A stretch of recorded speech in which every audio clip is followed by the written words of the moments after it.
Hey guys, and welcome back to another episode of Strange Days True Crime, where we look at stories of solved and unsolved murders and disappearances. So sit back and enjoy. The brutal murder of 8-year-old Victoria Stafford.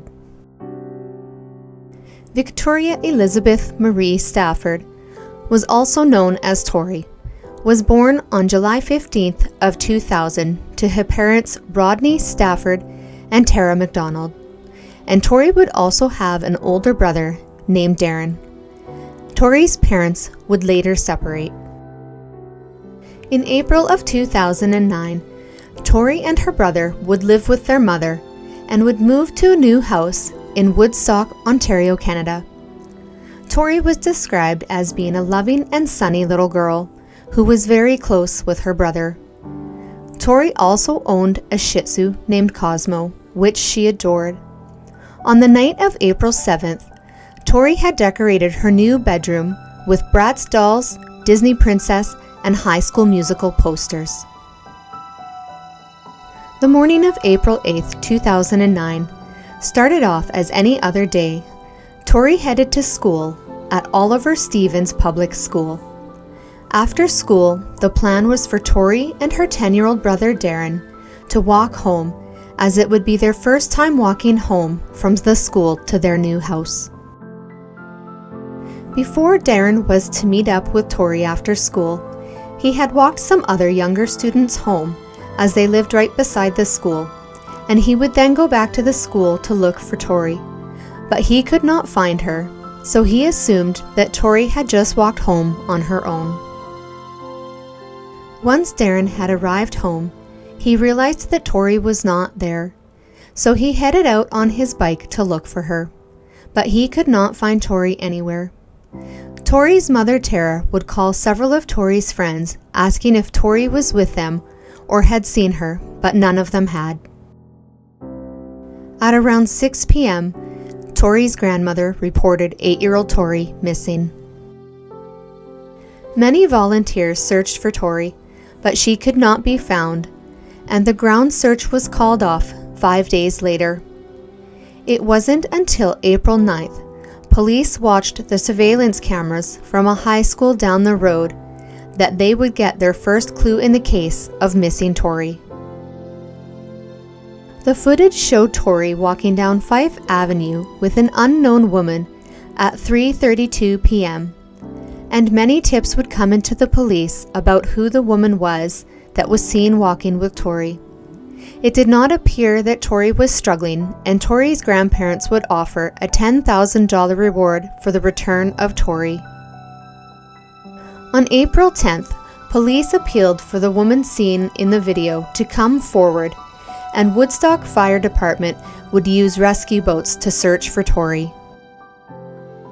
Police first thought that the woman in the video was Tori's own mother Tara, and suspicions were that Tara may have had something to do with her daughter's disappearance, as she was addicted to drugs and was unemployed at the time.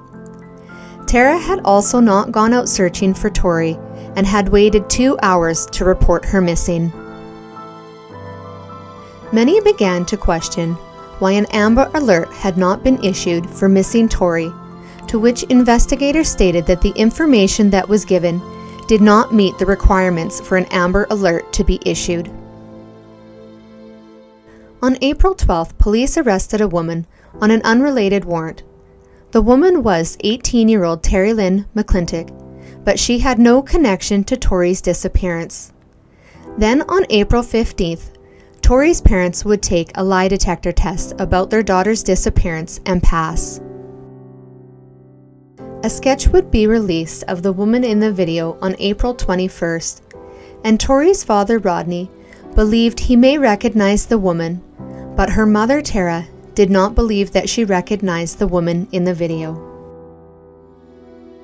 On April 25th, Tori's case was featured on America's Most Wanted, and the investigation into Tori's disappearance would become a joint investigation with the local police and the Ontario Provincial Police, and the case would switch from a disappearance to an abduction. Police would release some video footage from that day where a dark-colored station wagon can be seen driving on the same street where Tori was last seen walking with the woman. Tori's mother would later speak about her troubles with addiction, stating that with her past addiction, she would be using Oxycontin 2 to 3 times a week, but had started going to a methadone clinic 2 years prior, and her drug use was not a factor in Tori's disappearance. It would be later that Terry Lynn would tell investigators that she knew where Tori was and what had happened to her. Terry Lynn would give investigators a sketch of a rural area southeast of Mount Forest, Ontario, about 132 kilometers from Tori's home, and stated they would find Tori's body there. Police would head to the area and begin a search of the area, where beneath an evergreen tree, under some rocks, in a plastic bag, they would find the remains of a child. The remains were so badly decomposed that the body had to be identified through dental records. On July 19th of 2009, 103 days after 8-year-old Tori had gone missing, the remains would be identified as hers. Terry Lynn would tell police that on the afternoon of April 8th, she and her boyfriend, 28-year-old Michael Rafferty, had been sitting outside the school, and Michael had told Terry Lynn he wanted a young female, and he had told her to take a young girl that day. Terry Lynn had also stated that she was going to pretend to try and take a girl, but Michael was watching. She then saw Tori walking by herself and had approached the girl and began to talk to her about a dog, and then asked her if she wanted to see the dog. Once at the car, Terry Lynn pushed Tori into the car and covered her with a coat on the back seat in Michael's 2003 Honda Civic. Terry Lynn claimed she did not know what Michael had planned to do with Tori. On their way, the pair stopped at the home of Barbara Armstrong to buy Percocets. The pair weren't seen again until on surveillance cameras at an ATM and buying garbage bags and a hammer at Home Depot. Terry Lynn stated that Michael had sexually assaulted Tori, and while Tori was still alive, she had placed a bag over her head and began to kick Tori and struck her in the head with the hammer. An autopsy of Tori's body revealed that she had sustained numerous injuries, including liver damage, internal bleeding, numerous broken ribs, and at least 4 blows to the head with a hammer. Due to the decomposition of Tori's body, the medical examiner was unable to determine if Tori had been sexually assaulted, but it was Terry Lynn's testimony that stated she had been. During the trials, Tori's mother, Tara, would testify that she had actually met Terry Lynn on 2 separate occasions, one being when she and her boyfriend had gone to the home of Terry Lynn, where she lived with her stepmother, Carol, to buy drugs, and on another, they discussed their dogs. Both Tara and Terry Lynn owned Shih Tzus and talked about breeding the dogs. Tara had left her phone number with Carol to further discuss the dogs, and stated that Tori had never met Terry Lynn or Michael, but it was possible that Tori may have overheard a conversation at home about the dogs.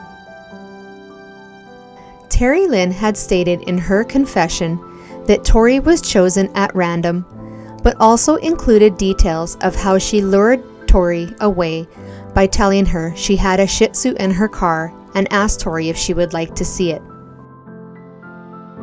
Terry Lynn pled guilty in 2010 to first-degree murder and unlawful confinement, and was sentenced to life in prison without the possibility of parole for 25 years.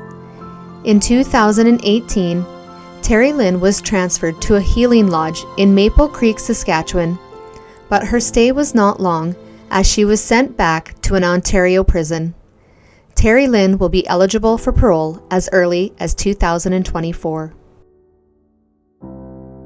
In a separate trial in 2012, Michael Rafferty was found guilty of sexual assault, kidnapping, and first-degree murder. He was sentenced to life with the possibility of parole after 25 years. Well, that's it for this case. Don't forget to like and subscribe and turn on the bell notification so you get notified when I post new videos. Also follow me on Facebook for more things true crime. Thanks so much for watching, and join me next time for more stories of these strange days we live in.